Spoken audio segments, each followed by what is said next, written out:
situação, o que pode acontecer de falhar esse transplante é haver uma reabsorção, ou seja, esse osso desaparecer antes de ser aproveitável.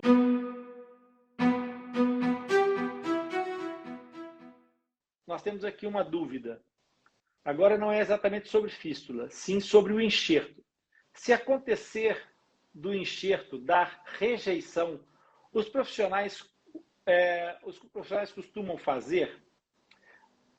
Josi, a primeira questão sobre isso é te explicar o seguinte. Via de regra, os enxertos ósseos vão depender muito da fase em que o paciente se encontra em termos de maturação esquelética. Quando se faz enxertos ósseos com transplante autógeno, ou seja, quando o osso é retirado do próprio paciente, geralmente no osso ilíaco, que é o osso da anca, do osso da bacia, como chamam no Brasil, do quadril, esse osso ele é do próprio paciente. Então, ele vai ser retirado de um lugar e colocado no outro. Então, essa palavra rejeição, ela pode não estar bem aplicada para essa situação. O que pode acontecer de falhar esse transplante é haver uma reabsorção, ou seja, esse osso desaparecer antes de ser aproveitável, ou seja, não se fixar. E o outro processo é que nós fazemos, em geral, a escolha, a eleição desse osso da parte da anca. Por quê? Porque o paciente está em crescimento e vem ali, por aquela zona da fenda, a erupcionar o canino permanente. Então, é importante que seja, de fato, esse tipo de osso ali colocado, porque ele tem uma grande capacidade biológica. No caso de um adulto como o seu, eventualmente, fazendo uma cirurgia de enxerto ósseo, poder-se lançar mão de outro tipo de material para fazer esse enxerto ósseo que consiga um osso mais consistente, porque ele não tem que ser permeável à passagem de um dente. E até pelo contrário, ele pode ser alvo de colocação depois de uma estrutura implantossuportada. Por isso, tudo vai depender do tipo de situação que vai se abordar, para que tipo de reabilitação é que vai caminhar.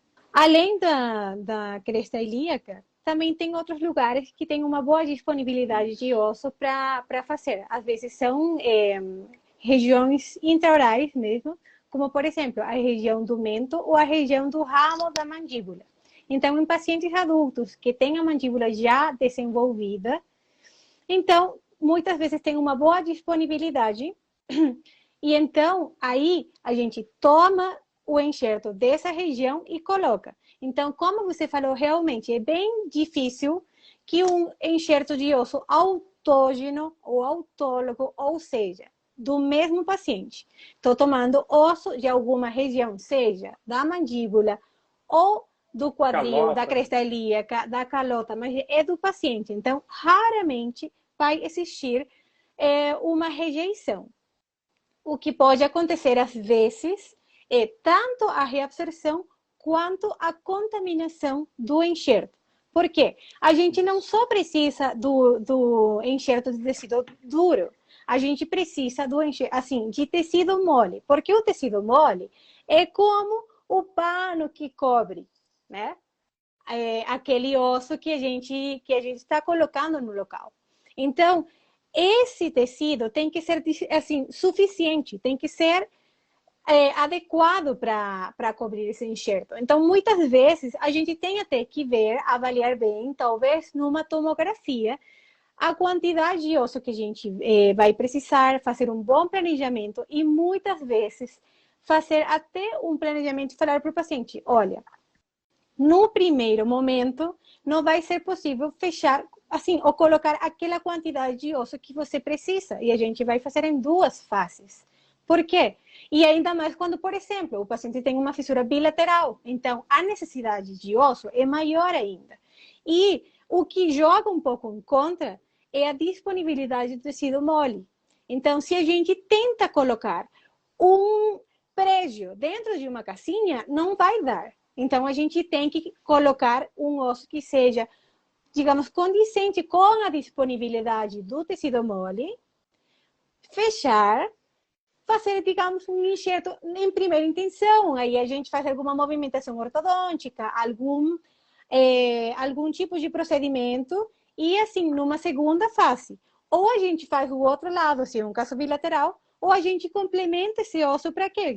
Geralmente é por um motivo de implante, para colocar, assim, reemplaçar um ou dois, ou os dentes que forem necessários para fazer a reabilitação protética desse paciente.